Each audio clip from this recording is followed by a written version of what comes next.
안녕하십니까. 한반도 안보전략연구원 이사장 송봉선입니다. 오늘은 대선 후보 포퓰리즘 공약을 거두라는 주제를 가지고 방송을 시작하겠습니다.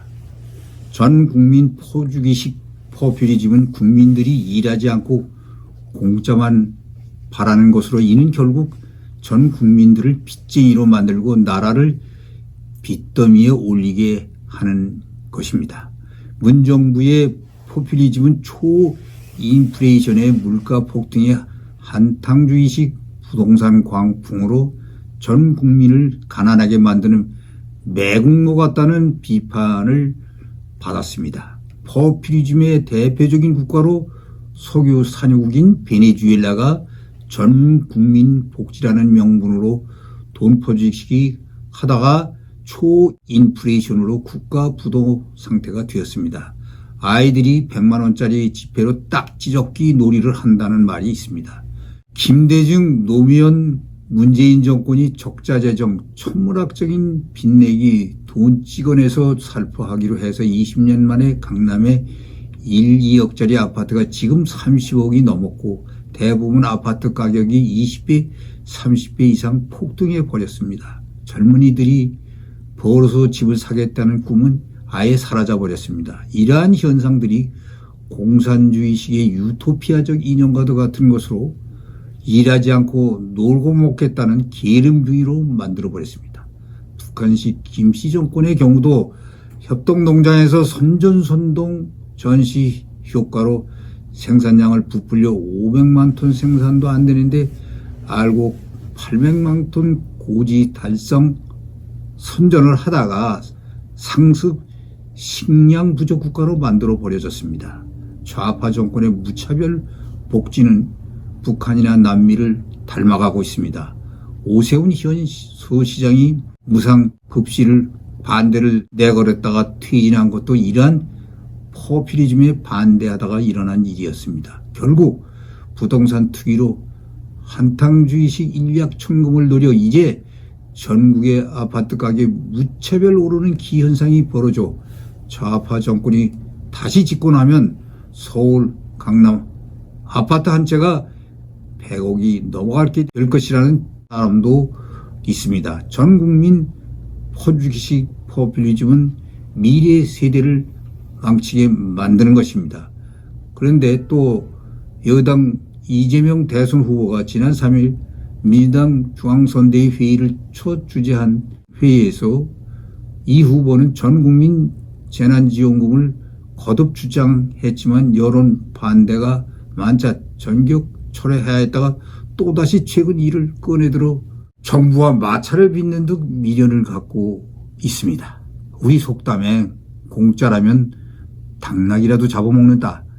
돈 안 주고 먹는 것이라면 무엇이라도 먹는다는 말에서 유사한 말로 공짜는 양잿물이라도 마시는 데는 말이 있습니다. 한번 복지를 제공하면 이를 줄일 수가 없고 되돌아갈 수 없습니다. 대표적인 것이 그리스와 남미입니다. 얼마 전 그리스에서 한 나라를 파산으로 몰아간 정치 포퓰리즘의 말로는 우리는 목격했습니다. 그곳은 집단 광기가 휩쓰는 나라가 되었습니다. 국가 부도를 피하려 방만한 복지 지출을 줄이자 반발한 국민들이 거리로 뛰쳐나왔습니다. 아테네 한복판에서 투석선이 벌어지고 청소, 노조 파업으로 거리마다 쓰레기 봉투가 산더미처럼 쌓였습니다. 경찰관들이 제복까지 입은 채 시위에서 나서는 하면 재판 중인 범죄자들이 판사 파업으로 무법천지가 되었습니다. 나라가 망하든 말든 복지의 파티를 멈추지 말라는 것이었습니다. 정 국민을 꼬신 것은 좌파 정치가였습니다. 하지만 이내 국민도 짝짝꿍이 되어버렸습니다. 공짜의 달콤함에 취한 구리수 국민은 선거 때마다 나랏돈 퍼주는 정치인에게 표를 몰아주었고 그렇게 정치와 국민이 서로 부둥켜 안고 망국의 춘판을 벌였습니다. 포퓰리즘 정치는 마약과도 다르지 않습니다. 본질은 중독성입니다. 선진성 복지로 국민을 유혹의 국가에 의존하도록 만드는 것이다. 일단 중독만 시켜놓으면 선거 승리는 거저 먹기가 되는 것입니다. 일자리가 사라지고 경제가 침체될수록 선거 효과는 더 커진다 이 말입니다. 먹고 살기 힘든 국민이 더 포퓰리즘에 안달하고 매달리게 되는 것입니다. 특히 남미하면 포퓰리즘입니다. 경제를 황폐화시키고 재정을 거덜낸 포퓰리즘 정당이 선거만 하면 승리하는 기현상이 벌어지고 있는 것입니다. 베네수엘라는 수많은 국민이 끼지조차 못 때우는 실패 국가로 전락했지만 여전히 좌파 정권이 집권 중입니다. 아르헨티나 역시 복지 축소에 금단 증세를 못 참은 유권자들이 좌파 포퓰리스트들에게 또 정권을 안겨주었습니다. 마약 중독자가 마약상에서 매달리던 국민이 생활고에 시달릴수록 자신을 그런 처지에 몰아넣은 포퓰리즘 정치에 손을 벌리고 있는 것입니다. 마치 마약쟁이가 마약 주사 바늘을 떼면 금단 현상이 일어나는 것과 똑같은 현상입니다. 한국의 운동권 좌파도 남미 모델을 닮아가고 있습니다. 문재인 정권의 국정이 그랬습니다. 국민의 경제적 자립을 막으려 작정이라도 한 듯한 정책이 4년 내내 펼쳐졌습니다. 경제학에도 없는 소득주도 성당을 내서 일자리를 줄이고 빈곤층을 더 가난하게 만들었습니다. 그렇게 국민 살림살이를 공공하게 해놓고 세금으로 일자리 만들고 지갑도 채워주겠다고 했습니다. 서민은 쳐다볼 수도 없을 만큼 집값을 올려놓고도 정부가 제공하는 공공임대주택에 들어와 살라고 하고 있습니다. 어떤 정권 핵심은 자기 집이 없어야 좌파에 투표한다는 취지의 글을 쓰기도 했습니다. 이것이 본심일 것도 같습니다. 여기다 더 우리를 슬피게 하는 것은 자신들은 돈도 벌어보지 못한 건달이나 다름 없는 자들이 돈 버는 자들을 시기 질투하여 억지로 죄를 만들어 철창에 가두고 괴롭히는 일을 서슴지 않게 하고 있습니다. 그러니 누가 이 땅에서 기업을 하고 싶은 마음이 생기겠습니까? 국민을 세금 퍼주기에 중독시키면 게임 끝입니다. 민주당이 휩쓴 지난 총선은 정권 구상대로 굴러간 선거였습니다. 전 국민 재난지원금을 약속하고 지역마다 대규모 토건 사업을 공약했습니다. 선거 이틀 전엔 아동수당 1조 원까지 뿌린 끝에 유례없는 압승을 거두었습니다. 퍼주기 매표의 압승이었습니다. 그리고 이번 대선에도 똑같은 전략을 들고 나왔습니다. 이재명 후보는 월 수십만 원의 기본소득이며 기본주택, 기본대출을 주겠다는 공약을 걸었습니다.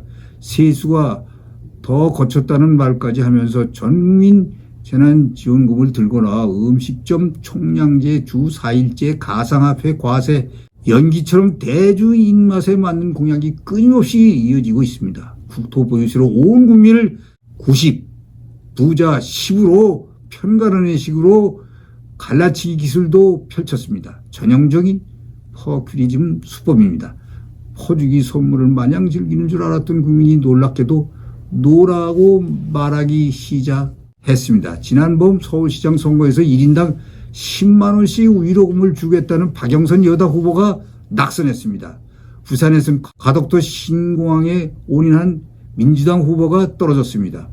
퍼주기 전략이 먹히지 않은 것입니다. 여당이 세금 납부 연기라는 초유의 꼼수까지 쓰면서 밀어붙인 전국민 재난지원금은 반대 여론이 60%를 넘어섰습니다. 급기야 이재명 후보도 전국민 지원금 주장을 철회했지만 미련이 아직도 남아 이를 다시 만지작거리며 어떻게 해서든지 퍼주어 매표로 이기겠다는 마음입니다. 그런데도 불구하고 이재명 후보는 이번엔 탈모 치료제 공약을 하여 국민들로부터 논란의 대상이 되고 있습니다. 영국 유력 일간지 가디언은 지난달 초 이 후보의 탈모 치료제 공약을 조명하면서 경쟁자들에 의해 포퓰리스트 비판을 받고 있다고 소개했습니다. 가디언은 이 후보의 공약이 탈모로 고통받고 있는 사람들의 지지 쇄도를 이끌었지만 표를 얻기 위한 노골적인 시도라는 표현도 이야기하고 있다고 했습니다. 온라인 탈모 커뮤니티에서는 이 후보의 공약에 이재명을 심자는 댓글이 달리는 등 비판 발언이 폭발하고 있다고도 설명했습니다. 야당의 의료인 출신인 안철수 국민의당 대선 후보가 이 후보 공약이 무책임하다며 당선 시 탈모, 복제약 가격 인하와 연구개발 지원 대폭 확대 등을 제안한 점을 언급한 바 있습니다. 또 보수 성향 문화일보는 사설에서 탈모를 걱정하는 사람들에게 필요한 조치로 보일지 모르지만 건강보험 재정 안정이 악화될 거라는 점에서 심각한 포퓰리즘일 뿐이라고 보도했습니다. 국민이 노하는 순간 포퓰리즘의 장기 집권 구상은 무너집니다. 대선 후보들이요 퍼주기식으로 현 정권이 우리의 빚을 1,000조가 넘는 빚장이 국민을 만들었습니다. 이를 염두에 두고 손쉽게 정권을 가지려 하지 말고 미래 세대에 희망을 주는 투자를 정책으로 내걸 것을 강력히 요구합니다. 시청해 주셔서 감사합니다.